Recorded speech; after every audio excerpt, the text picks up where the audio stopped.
Let me tell you something most folks don't realize. Your home, that quiet place you lay your head at night, can be taken away without a cop showing up, without a judge banging a gavel, without anybody breaking down your door. All it takes is your neighbors, your damn neighbors. When me and my wife, Emily, moved to Willow Bend, we thought we scored the jackpot.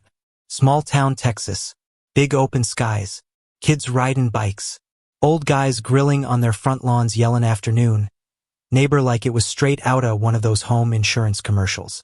We were looking for peace. Instead, we walked straight into a cage.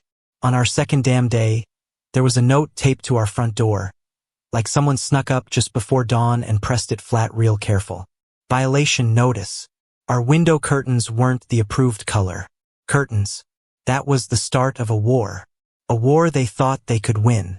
A war I ended with my own 2 hands when I tore their whole HOA board down piece by piece. But hey, before we dive into this, humor me. Where are you watching from? Drop your city or country down below. I want to see how far this story travels. My name's Daniel, and if there's one thing I learned the hard way, it's that a neighborhood can smile at you while it's sharpening knives behind its back. I wasn't looking for trouble. Hell, I was looking for peace. Me and my wife, Emily, we'd saved for 7 years to get out of the city noise. We wanted slower mornings, backyard coffee, a little patch of Texas sky that felt like ours. Willow Bend looked like exactly that. I remember driving in with the U-Haul rattling like it was held together by duct tape and stubborn faith. Sun was sinking low, that evening glow hitting the oak trees just right. Kids riding bikes like childhood was still real. Folks on porches rocking like life didn't have sharp edges. And I thought, damn, this must be what people mean when they say home. But some places act friendly only long enough to get you inside. First thing I noticed was the windows. Not the houses. Not the lawns. The windows. Curtains shifting just enough to let someone peek out. Blinds tilting a sliver. Like eyes blinking but too slow. Like the neighborhood itself was watching us unload. Quiet. Patient. Judging. I told myself I was imagining it. City paranoia leftover. But the longer we worked, the more I felt it. That prickly feeling on the back of the neck when you know someone's looking straight at you. I didn't have time to think too deep before he showed up. Richard, HOA president, didn't walk like a neighbor walking over to say welcome. Walked like a manager coming to inspect equipment he already owned. Polo tucked tight enough to cut off circulation. Stood with his hands behind his back like he was practicing to be carved into a statue. He handed me a binder. Thick, heavy, like a legal textbook. Rules, regulations, community expectations. The kind of nonsense that ain't written to help nobody. Just to control. No fences over 4 feet. No lawn decorations visible from street view. Only 3 approved shades of beige for exterior features. Even a damn section on window curtain colors. I laughed it off. Thought it was just some suburban formality. We were tired, sweaty, hungry, too tired to care. That night, Emily hung our curtains. Soft tan linen. Warm. Familiar. The kind of thing that makes a house feel lived in. We went to bed feeling like we finally took a breath we'd been holding for years. Next morning, 6:12 a.m., I opened the front door and there it was. Paper taped dead center. Not crooked. Not rushed. Placed with care. Like someone took their sweet time making sure it was seen. Violation notice.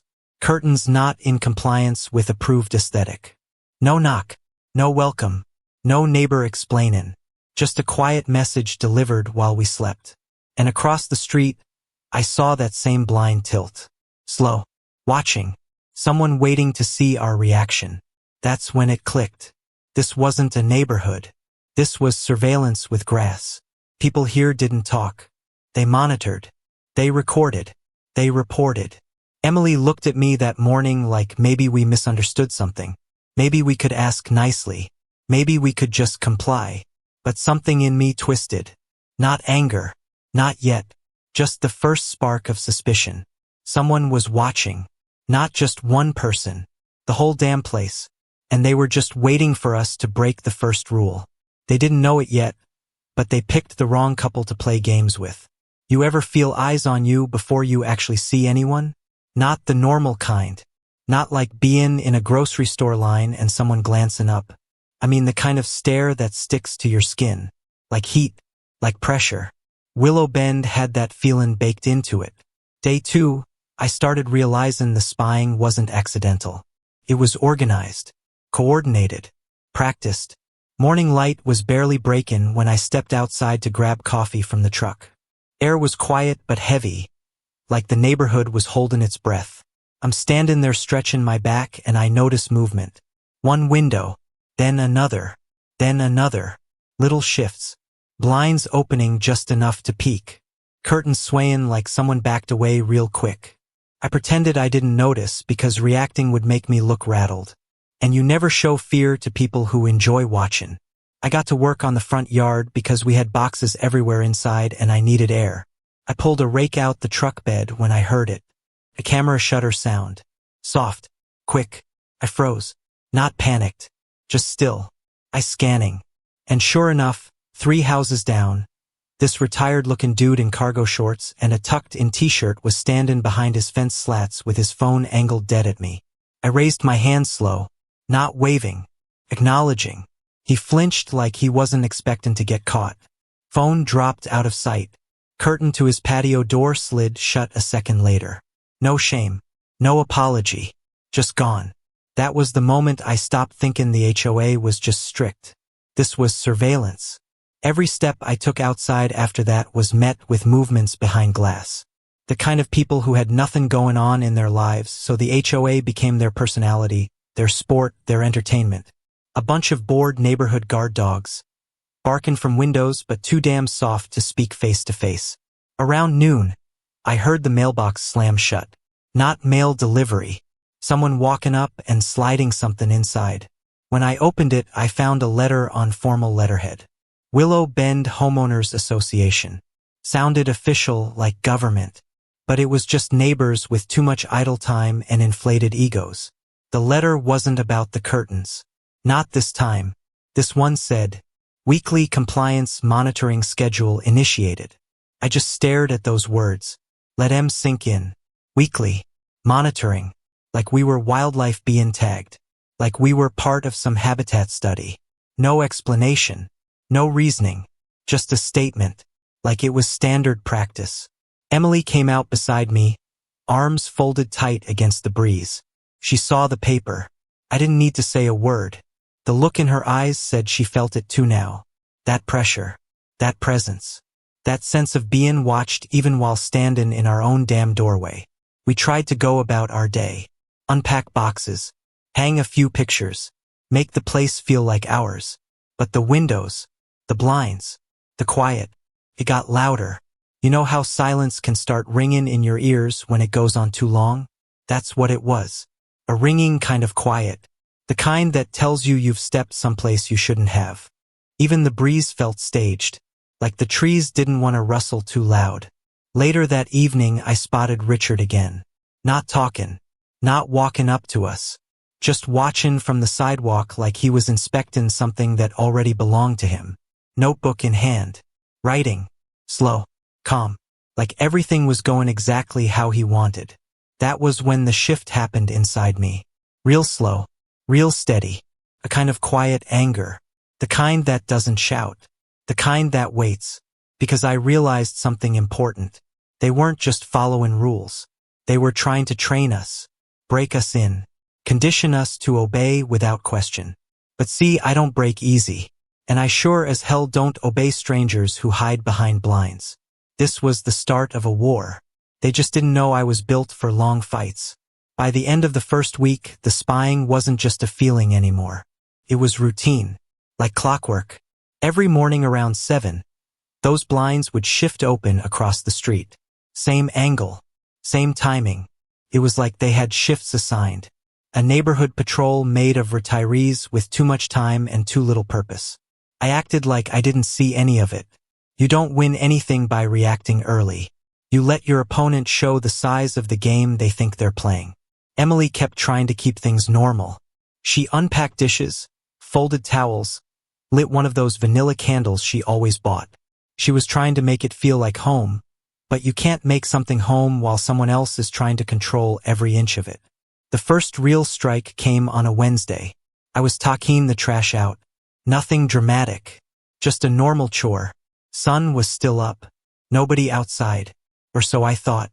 I will the bins to the curb when this beige SUV comes rolling up real slow. Too slow to be someone just driving home. Windows down, no music, no conversation inside. A woman in the passenger seat, hair in one of those tight buns that look painful, held up her phone and took a picture of me and the trash cans. Right there. No shame. No explanation. No attempt to hide it. I didn't move. Didn't glare. Didn't gesture. Just watched her. Steady. She looked away first. 2 hours later, another letter showed up in the mailbox. This one wasn't printed. It was typed. That's how you know someone wanted it to look serious. Improper trash placement. Bins must not be taken to the curb earlier than 6 p.m. the evening prior to pickup. I looked at the timestamp and laughed. It was 5:42 p.m. They were waiting, watching the clock, waiting for me to screw up by 18 minutes. Not a rule issue. Control issue. Emily read the letter. Her shoulders dropped, just a little. The kind of drop you only see if you know someone deeply. She didn't want to start anything. She wanted quiet, peace, a soft life. But peace is expensive in places like Willow Bend. And the HOA controlled the price. Later that night, while Emily was asleep, I sat outside on the front step. Sky was clear, stars out, air warm and buzzing with night insects. And then I heard it, a camera click. This time from our left. I didn't look. Not yet. The second click was louder, like whoever was taking the pictures stepped closer. That's when I turned my head. House next door. Upstairs window. Curtain barely open. Phone silhouette clear in the frame of the window. Someone was photographing me in my own front yard. Not pretending anymore. Not hiding. Just documenting. I stood up slow. Stretched my back. Walked inside. Not scared. Not angry. Just sure of something now. They were trying to break us into obedience. But there's a thing about people like me. I don't bend. I don't fold. You push me, I push back harder. And I don't stop until one of us is gone. So the next morning, I did something that changed the entire war. I took that giant HOA binder, their holy book of rules, and I sat on my porch with a cup of coffee and read every single page. All of it. Not to follow the rules. To find the traps. To learn their game. Because if they wanted a fight, they were about to get one they weren't prepared for. I sat on that porch like it was a damn study hall. Coffee in one hand, HOA binder in the other. Birds chirpin', neighbors peekin', sun crawlin' up slow. And I was readin' their Bible of control like I was preparing for a final exam I fully intended to cheat my way through. Most folks look at rules and think they're just there to follow. That's where they mess up. Rules tell you how someone thinks. Rules show you where someone's scared. And these rules? They were written by people who were terrified of someone not fitting into their perfect little picture. The binder had this tone to it. Not professional. Not legal. Just smug. Like someone wrote it while smiling to themselves. Every page said the same thing in different fonts. Do what we say. Look how we want. Don't stand out. I could have shut the binder and just gone along. That would have been the easy road. But I don't do easy. I do right. And the more I read, the more I realized something obvious. They were playing defense, not offense. They weren't protecting property values. They were protecting power. Half the violations were about things that couldn't even be enforced by state law. But see, most people don't know that. Most people just pay fines to avoid trouble. Most people fold. I ain't most people. Around page 47, I found it. The crack. The kind of rule written by someone who never thought anyone would read this deep. Section 3, subsection B, line 4. Association rules must remain consistent with state housing and property statutes. Board members may not enforce any requirement that contradicts public residential code. That right there, that's a silver bullet. Because curtain color requirements, trash can minutes, weekly monitoring schedules, all that useless, nitpicky garbage, not legally enforceable unless it's registered with the county property office. And so far, I hadn't seen one single reference number or filing stamp anywhere in that smug binder. Meaning, their rules were pretend rules, suggestions dressed up as law. The neighborhood wasn't scared of the HOA because the HOA had real power. They were scared because they believed the HOA did. Fear is the easiest leash in the world. Around noon, I walked the binder inside. Emily was at the table, laptop open, trying to work through her job onboarding.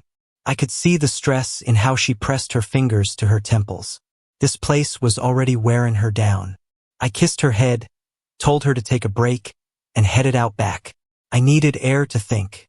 The yard was small, fenced, quiet, but even there I felt eyes. That prickly sensation, like someone was watching from behind the slats. I turned. House behind ours. Second floor window. Curtains parted. They didn't even try to hide it anymore. At that moment, something inside me settled. Not rage, not panic, just clarity. Someone was going to have to put a stop to this. Someone was going to have to stand up. Someone was going to have to remind these people that grown adults don't get ruled by bored suburban spies. And apparently that someone was me. So I went inside, sat down at Emily's laptop, and started preparing a response. Not an angry rant, not a threat, something worse. A cold, factual, unforgiving email. To Richard, to the full board, to the HOA's official address, detailing Section 3, subsection B, and asking one simple question. Please provide the county registration numbers for all HOA regulations currently being enforced. I wasn't a skin because I needed the answer. I was a skin because they didn't have one. And when you expose a bully's weakest point, they don't get quieter, they get meaner, which meant the real fight was about to start. I didn't have to wait long after sending that email. Next morning, the neighborhood felt different. Not quieter, not louder, just tense. Like the air had weight to it, like a storm was sitting on the roof but hadn't broken yet. The blinds weren't move-in this time. They were already open. Windows up, curtains parted. Every house facing mine looked awake before sunrise. They weren't hiding anymore. They wanted me to see them watch. That's when I knew the email hit exactly where it needed to. They didn't reply, of course. People like that don't reply. They scheme. Around 10 o'clock, I heard footsteps. Slow, deliberate, confident ones. Walking up the driveway like they owned the pavement beneath their shoes. I stepped out onto the porch. Richard was there. Same ironed polo. Same hands behind his back. Same old smug I run this neighborhood stance. But the difference this time was the two people behind him. Both with clipboards. Both wearing those cold, polite smiles that mean the opposite of polite. The HOA had brought backup. They didn't speak. They didn't need to. That whole scene said what they intended. We see you. We're not backing down. You will comply. But see, when someone tries to intimidate me, something in me settles deeper, not weaker. I leaned against the porch railing, calm. Sipping my coffee like this was just another Tuesday. Because I needed them to know something too. I don't fear people who hide behind rules. The clipboard duo started writing. Not speaking. Not asking questions. Just writing. Noting the grass length. The gutter cleanliness. The damn number of potted plants on the porch. It was harassment disguised as procedure. A performance. A warning. When they finally turned and walked off without a word, I didn't get angry. No, anger is fast and messy. What I felt was slow, heavy, focused. This was personal now. The real hit came that afternoon. Emily was sitting on the back porch trying to breathe. She had this little tremble in her hands she gets when stress stacks up too high. She didn't complain. She never does. But I saw it. And it damn near broke me. That's when I heard the sound. A text notification. Then another. Then another. Her phone on the table was lighting up like fireworks. One message after the next. Some group chat. Some neighborhood social app. Some chain of people who thought they were being discreet. But they weren't. Face after face from the block. People asking if we were troubled. If we were a disruption. If we intended to cause problems. If we understood how things worked here. Every sentence dripping with that passive-aggressive suburban sweetness that's sweeter than poison ever needs to be. They weren't checking in. They were circling, trying to see if Emily would fold first. Because if they could break her, they'd break me. She looked at me with that small, frightened expression she never lets anyone else see. And that's when something in me snapped clean and quiet, like a branch in your hand. They didn't just want control. They wanted obedience. They wanted to shape us into the exact same scared, silent, watching creatures they had turned themselves into. And I'd be damned before I let anyone take my wife's peace from her. That night, I sat outside again. Front porch. Lights off, letting the cicadas and night breeze settle around me like armor. Across the street, I saw silhouettes. One house, two, three. Watching. No cameras now. Just eyes. Because once people know you see the game, they stop pretending to play fair. So I looked right back. Calm. Still. Steady. No fear. If they wanted a war of patience, they picked the wrong man. Because I don't flinch. And I don't get tired. The thing about a neighborhood like Willow Bend? You can't take it head on. You charge straight at something that's built on gossip and watchfulness, and you just feed it. Fear spreads faster than wildfire when bored people are holding the matches. So I didn't go louder. I went quiet. I started watching them the same way they'd been watching me. You want to beat a system, you gotta understand it. Not on paper. Not in rules. In behavior. From that porch, I saw everything. The woman who took pictures of me with the trash cans? She walked her dog at exactly 7:15 every morning. Same route. Same leash. Same forced smile at every passerby. The kind of woman who says bless your heart while handing you poison. The old man behind the fence with the cargo shorts? He wasn't watching because he cared. He was watching because he had nothing else. No hobbies. No family visiting. No purpose except reporting. And then there were others. The ones who didn't look out their windows. The ones who didn't whisper to each other while staring at me. The ones who kept their heads down and moved fast like hunted animals. Those were the ones I needed. Because every oppressive system depends on silence to survive. And silence always has cracks. The first crack was the neighbor to our right. Small place. Porch with chipped paint. Single mother. 2 kids. Always tired in her eyes. Always rushing somewhere. She didn't look at us like we were trouble. She looked at us like she was scared we'd bring attention to her house. One morning, I caught her carrying groceries from her car. Arms full. Keys slipping. Nobody else stepped out to help, because help ain't in the HOA handbook. I walked over, quiet, no big show, just took 2 bags from her hands and carried them the 10 feet to her kitchen counter.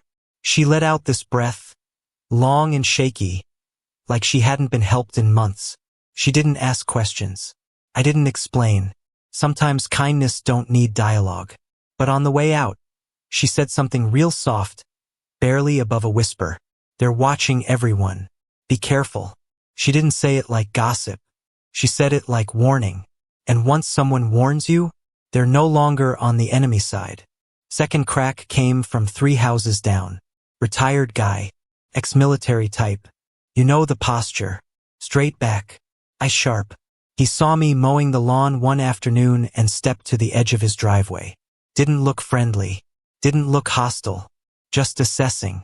Finally said, "Lot of folks here ain't got much going for them, so the HOA gives them something to feel important." That was the first honest sentence anyone had spoken since we moved in. I nodded. Slow. Respectful. Man like that doesn't need a hero speech. He needs acknowledgement. Third crack was unexpected. A teenage kid. Thin. Hoodie up even in the heat. The kind that tries real hard not to be seen. I caught him sitting on his porch step across the street one evening. He looked up and said, "Real tired. My mom reports everyone. She says they'll kick us out if she doesn't." Fear. Raw. Visible. Right there. Not loyalty to the HOA. Fear of it. That was the moment I understood the truth. Most of the people here didn't believe in the HOA. They were controlled by it. And control breaks easier than loyalty. So I didn't have to convince the neighborhood to rise up. I just had to let them see someone else wasn't scared. Enemies don't get weaker when you fight them. but crowds do. The watchers had power because everyone believed nobody could stand against them. So I stood, calm, patient, unshaken, and cracks turned into fractures. Because the moment fear stops being shared, control starts to die. 3 days after the neighborhood started shifting, the envelope showed up. Not in the mailbox, not slipped under the door. No, they made sure I saw it being delivered. I was sitting on the porch again, coffee in hand, like clockwork. The air was warm, cicadas buzzing low, just enough breeze to move the flags hung on doorframes up and down the street. Then I saw him, the HOA courier. Button-down shirt tucked so tight it looked painful. Clipboard in one hand, envelope in the other. The kind of guy who wakes up excited to follow rules. He didn't walk up the path, he marched. Like this was a military mission. Like handing me paper was some heroic act of authority. He placed the envelope on my porch rail. Didn't say a word. Didn't make eye contact. Just turned and walked off. It was a power move. A theatrical one. Funny thing is, people who rely on intimidation never realize how loud silence can be when it comes from the wrong person. I set my coffee down. Opened the envelope slow. No rush. No fear. Inside was a notice of violation. Not one violation, 6. Grass height, which I had cut 2 days earlier. Non-uniform curtains, even though they were plain white. Unauthorized potted plants, the same ones the neighborhood real estate photos bragged about. Improper porch furniture, because apparently rocking chairs are offensive now. Failure to obtain HOA approval for fence repair. A fence they damaged. Disruptive influence on community harmony, which ain't even a real rule. More like a fancy way of saying we weren't being quiet enough about their nonsense. At the bottom, a total fine amount. $4,250. Due in 10 days. No appeal option listed. No discussion. Just pay. Submit. Bow. I let out one slow exhale. Not anger. Not panic. More like confirmation. They'd moved from intimidation to punishment. Which meant they felt threatened. Good. Emily saw the letter in my hand when I walked inside. Her eyes widened, that small fear flickering behind them. But I just smiled and shook my head. Not today. Not anymore. I sat at the kitchen table and got to work. Because what the HOA didn't know, what they couldn't have known, was what I used to do for a living before I settled into remote work. Contract law. Specifically, property and land use law. Oh, I knew their playbook better than they did. The violations were illegal. The fines were unenforceable. The process was void the moment they chose not to allow appeals. But I didn't send an appeal. No, I sent something better. I drafted a formal notice of harassment and retaliatory enforcement under state statute, citing case precedent, civil code, housing regulations, and 3 counts of targeted community intimidation, supported by witness affidavit potential. In normal words, I wrote a letter that said, "You messed with the wrong person and I can end your entire board if I feel like it." But not in threats. In law. Clean. Sharp. Documented. I printed it. Signed it. And I didn't mail it. I walked it over myself. Richard was outside, trimming a hedge that didn't need trimming. Busy work, the kind of thing people do when they need to look occupied. He saw me coming and froze, trying to read my face, trying to see fear. He didn't find any. I handed him the letter. Calm. Steady. Not a muscle tight in my jaw. He took it with this slow hesitation, like the paper was hot. As I turned to leave, I didn't say a damn word. Didn't need to, because the moment he looked at the first line, his whole posture changed. Back stiffened. Shoulders locked. Eyes widened just enough to betray him. He understood exactly what I understood now. This wasn't a homeowner argument anymore. This was a legal war. And I wasn't the one who should be scared. After I handed Richard that letter, the neighborhood didn't feel the same. Not louder. Not quieter. Just different. Like the wind had shifted direction and everyone felt it but pretended not to. The next morning, the blinds weren't open. Curtains weren't cracked. People weren't lingering on porches pretending to water already dead plants. No eyes on me. None. Which meant they were busy somewhere else. Sure enough, around 5 p.m., I saw a notice being taped to the neighborhood entrance board. Bright yellow paper, bold capital letters. Mandatory community meeting. Attendance required. Oh yeah, they were spooked. You don't call a mandatory meeting unless control is slipping through your fingers. So when the sun dipped low and the heat softened, I walked down the street in that casual, steady pace that says I'm not rushing and I'm not hiding. The clubhouse was full. Chairs in rows. People clustered like cattle. Cheap lemonade in plastic cups to make the mood look friendly. The HOA board sat up front. Richard dead center. His polo shirt looked tighter than usual, like stress was squeezing the fabric. He cleared his throat. Everyone quieted. Now normally these meetings go like sermons, him lecturing, everyone nodding along like good churchgoers. Not tonight. There was tension in the room. People weren't making eye contact. People were sitting stiff, shoulders high, hands crossed. Fear, yeah, but not of me.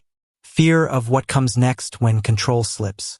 Richard started talking, saying things like protecting community values and maintaining standards and ensuring harmony.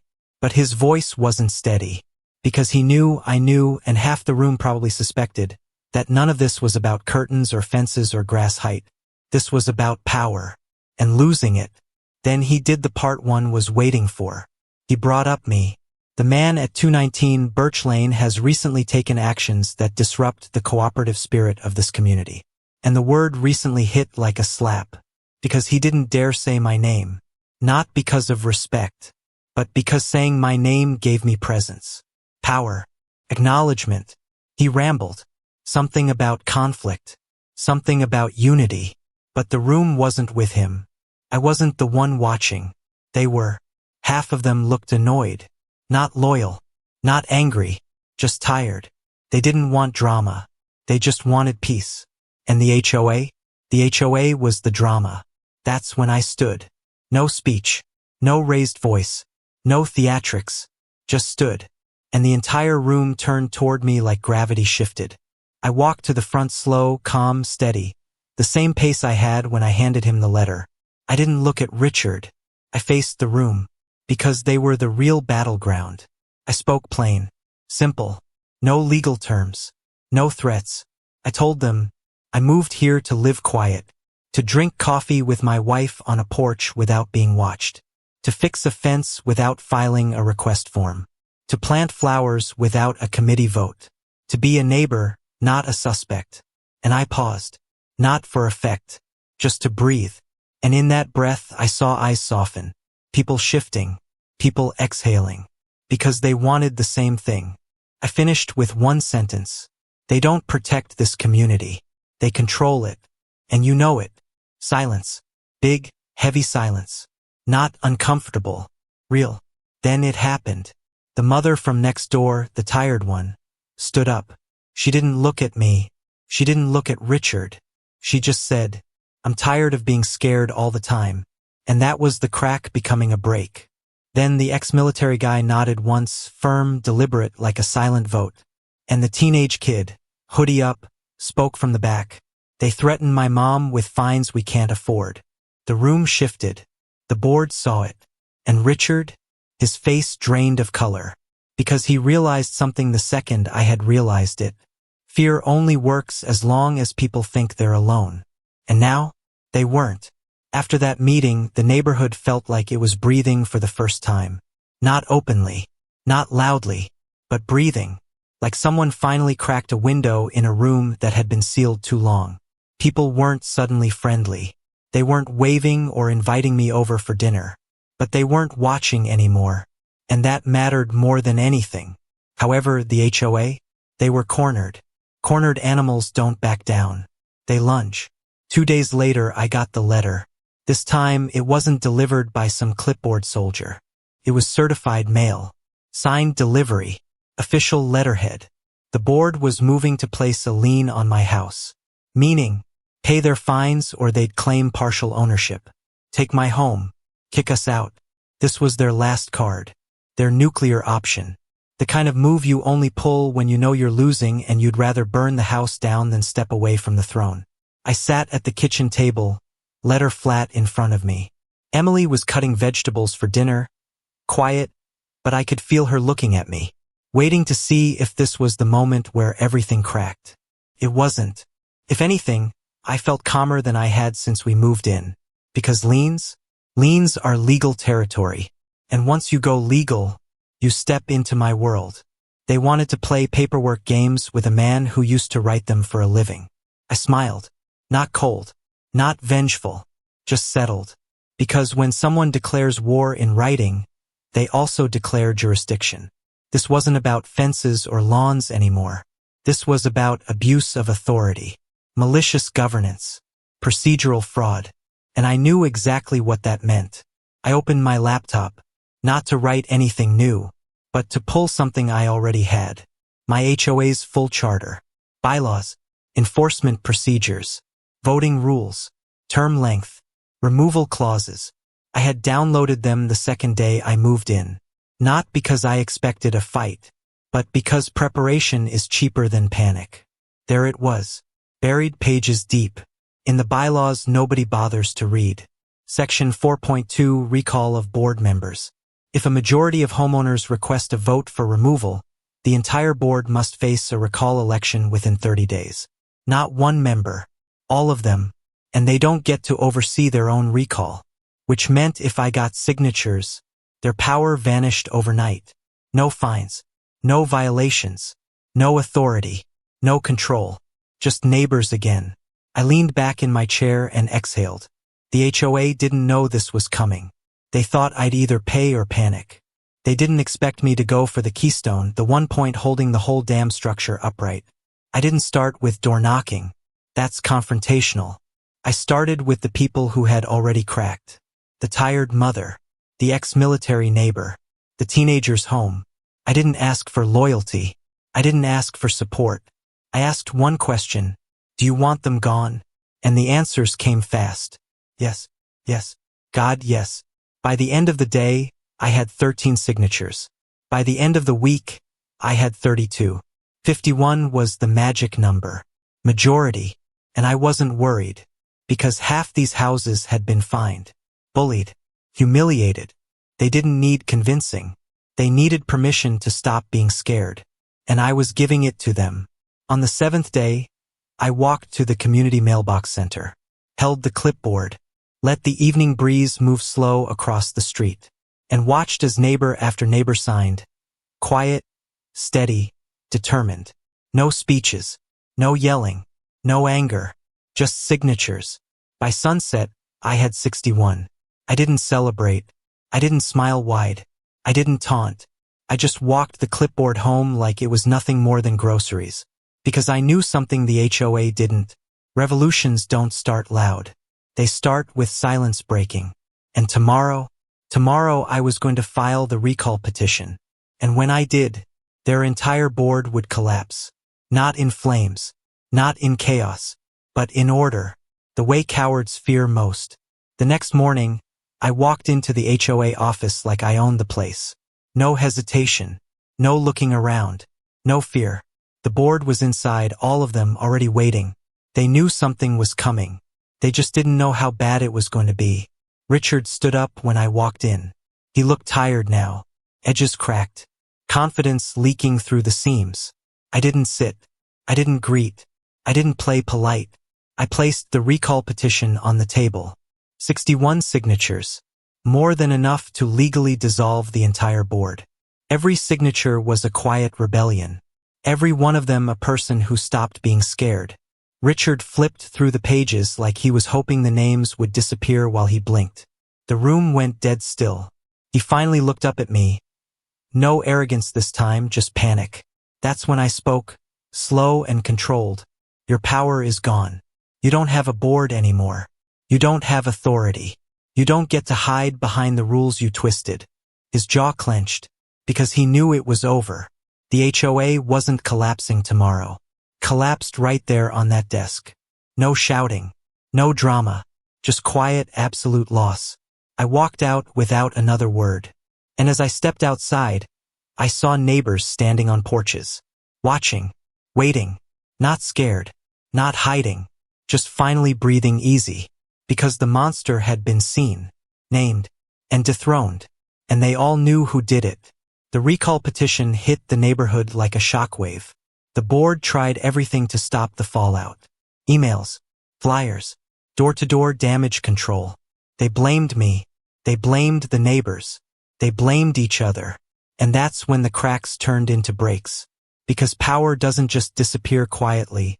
It eats the people who held it. First to go was Karen, the woman who wrote violation notices like it was a hobby. She snapped at a neighbor in the cul-de-sac, screaming about how people were ungrateful. Someone recorded it, posted it in the community group. She quit the board the same night. Next was Thomas, the treasurer. Turns out, he'd been waiving fines for 3 houses but not others. Favoritism. Illegal under HOA governance. He tried to deny it. Receipts surfaced. He was finished. Richard was last. I saw him 2 mornings later, standing at the edge of his lawn, hands on his knees, breathing like the world was too heavy for him now. No smugness. No posture. Just a man who realized the throne he built was cardboard. When he finally looked at me, there was no hate, no threat, just exhaustion, because he didn't lose power. He lost control. And a man who lives off control always dies slow. The recall vote went through without a fight. No arguments. No resistance. Just signatures and silence. The entire HOA board was officially dissolved.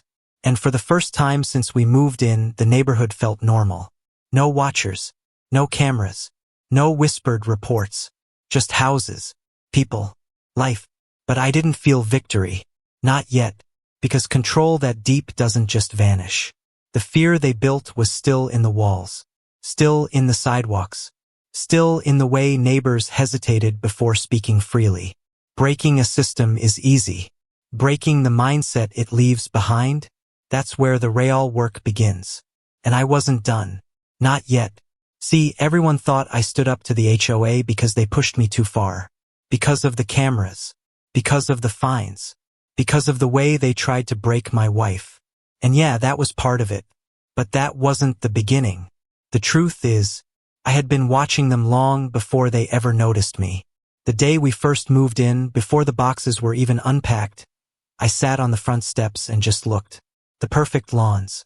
The identical mailboxes. The 2 still windows. The polite smiles that didn't touch the eyes. A neighborhood that looked peaceful on the outside, but felt controlled from the inside. See, I grew up somewhere just like this. Different state. Different houses. Same system. HOA wasn't about property values. It was about power through conformity. Fear disguised as community. And I promised myself years ago that I would never again live somewhere where people whispered instead of spoke. So when we bought this place, the very first thing I did, I requested the HOA charter packets. Not because I was scared of them, but because I knew I'd need them. I knew eventually they'd come for us. Because people like Richard always come for someone like me. Someone who doesn't flinch. Someone who doesn't look down. Someone who doesn't bend on command. People like that, they can't stand it. They need control to breathe. So yes, I waited. Not passive. Not paranoid. Prepared. Every move I made looked reactive. It wasn't. I led them, step by step, into a fight they couldn't win. Into a corner with no exit. They escalated because I let them. And when they finally pushed too far, I flipped the board. The signatures. The recall clause. The legal pressure. None of that was luck. It was inevitable. Because I didn't come to this neighborhood to live quietly. I came here to break the system that broke people like my mother. People who lived under watchful windows, walked on eggshells, apologized for existing. Not anymore. Not here. Not again. When I stood in that meeting and spoke, I didn't just challenge a rule. I ended a cycle. The HOA fell because I wanted it to. And now the neighborhood finally has a chance to breathe. Not because they learned to be brave, but because someone stood first and stayed standing. Even when they tried to crush him. For a while, things were quiet. Not peaceful. Just quiet. Like the neighborhood was trying to remember how to exist without someone watching over its shoulder. People started talking again. Not much, just small things. Weather. Yard work. Kids. Normal life. But some shadows don't leave just because the lights come back on. And Richard was one of them. He didn't move, didn't sell his house, didn't disappear. He stayed. And that told me everything. People like him don't stop just because they lost power. They wait, looking for cracks, for weakness, for a way back in. One evening, I saw him standing across the street, not hiding, not sneaking, just watching, hands in his pockets, posture small now, no more arrogance, just something hollow. He walked over, slow, measured, like every step took effort.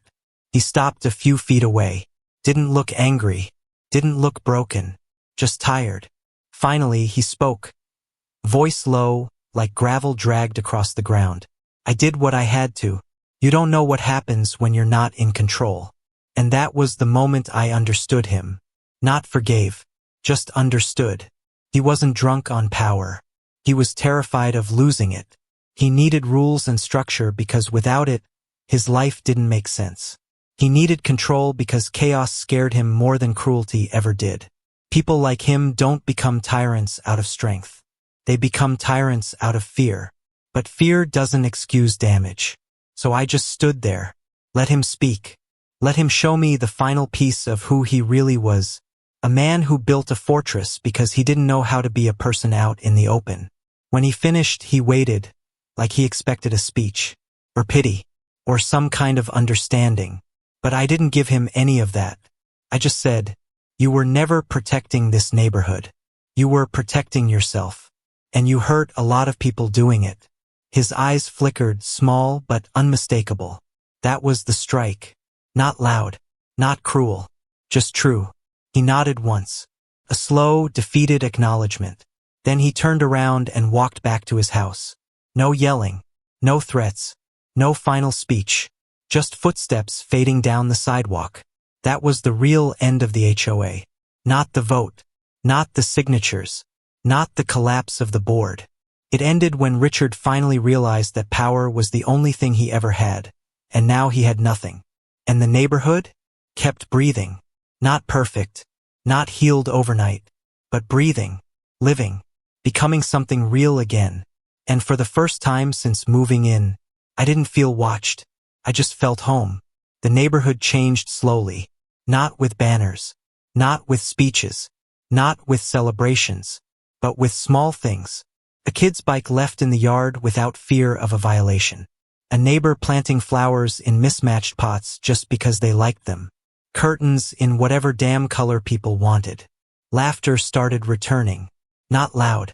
Not all at once. But real. And that's when I understood something I never expected to realize. It was never about defeating the HOA. It was about giving people their voices back. Fear makes people quiet. Rules make people obedient.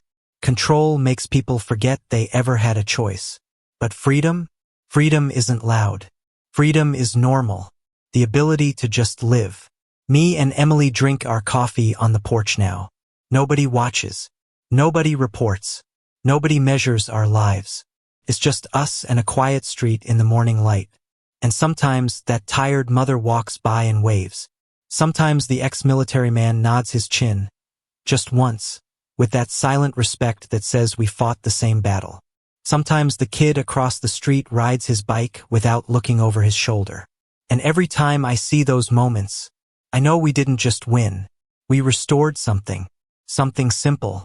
Something that never should have been taken. People think standing up is about anger. But it's not. It's about refusing to live small just because someone else is scared of living big. So if someone listening to this is sitting in a house or a school or a job where someone is trying to control every detail of your life, hear this. They're not strong. They're scared. And scared people only win if you kneel. You don't have to fight loud. You don't have to fight angry. You don't have to throw punches or burn everything down. Just stand. Stand once. Stand firm. Stand where they can see you. And someone else will stand too. Then another. And another. Until fear cracks. And their power breaks. And the world breathes again. I wasn't the hero of this neighborhood. I was just the first one who stopped whispering. And sometimes, that's all it takes.